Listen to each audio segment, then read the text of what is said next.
One day, when some members of the ant family march off in one direction, Chintu sneaks out of his ant hole and goes off in another direction. Chintu keeps walking. He walks through open fields. He walks through lush green grass. Where's Chintu going? Chintu is following a sweet, sweet smell.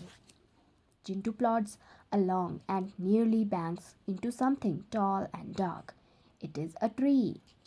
Chintu crawls up. The sweet smell is getting closer and closer. Now, the sweet smell is all around him. It draws him like a magnet. Chintu spots a big, round, yellow object in a plate. It is a laddu. Chintu decides to take the laddu home. Chintu tries and tries to get onto the plate. The more he tries to get a grip, the more his hands slip.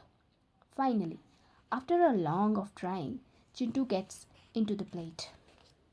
Now, Chintu tries to push the laddu. The laddu does not move. He tries to pull it. The laddu still does not move. Chintu uses his antenna to send a message to his friends. He knows they will detect his scent and come running. In no time, his friends arrive. He helps them crawl into the big white saucer. Together, they try to lift the laddu.